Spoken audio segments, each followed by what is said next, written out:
Passive language is the number one thing holding you back from cold call success. It's the most common mistake I see, and it's hard to catch, but once you catch it, it's easy to fix. So in this video, I'm going to take you through some of the most common examples of passive language that you might be guilty of and how to replace it with stronger, more assumptive sounding language that's going to improve your results.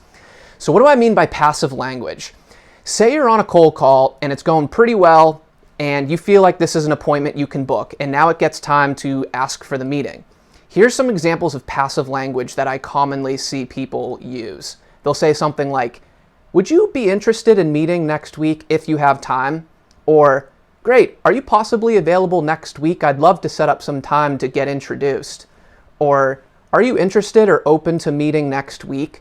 Phrases like this. So your call could have gone fantastic, but if you end it with something like that, now your request sounds optional and it's passive, and now it sounds like the prospect is doing you a favor by taking this. It almost gives off the vibe like, hey, you're probably not interested, but if you are, would you be open to meeting next week? This isn't what the prospect will consciously be thinking, but I promise you that subconsciously, this is impacting their decision because you don't sound confident. They want to take meetings with people that are confident and that they think can actually help them. So you want to be using stronger, more assumptive language. So the good news is this is an easy fix. So let's paint that same picture. You're on a cold call, but instead of saying, "Are you interested?" or "Are you possibly free next week?" replace it with something like, "Great, let's set up some time next week. Are you free on Wednesday or Thursday?" Or, "Great, I'm looking to set up some time next week just to get introduced and aligned going forward. Are you free Wednesday or Thursday?" So language like that, it is such a small tweak, but I promise you subconsciously it makes a massive difference. "Let's set up some time next week. Are you free Wednesday or Thursday?" So I do like to give them their two options like it's a choice, but my language was more assumptive. I said, "Let's set up some time this week," or "I'm looking to set up some time next week." You're telling them what you want, and you are maintaining that assumptive frame rather than saying, "Great, would you be interested in meeting next week if you have time?" And this is why I focus on mindset so much. So to wrap this up, why is this so important? Because you sound more confident and like someone that can actually help them when you use more assumptive language. And like I said, that's why I focus on mindset so much, in that you're actually valuable to these people and can actually help them. That will help you have that assumptive language and maintain that frame.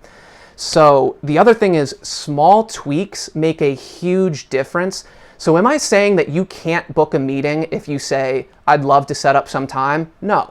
You will still be able to book meetings saying phrases like that. "I'd love to set up some time. If you're interested, would you possibly be free?" But what I'm saying is the law of large numbers, over the course of 100, 500, 1,000 lives, you're going to miss out on meetings because you were using passive language like that. And there's going to be meetings that you get as a result of using stronger, more assumptive language. So we're just trying to make small tweaks here. The good news is this one is an easy fix. It's not everything. Just because you're using assumptive language doesn't mean you're going to book every meeting, but it is the number one easy fix that I see newer sales reps make, and even some more experienced ones, that they quickly experience better results when they make small tweaks like that.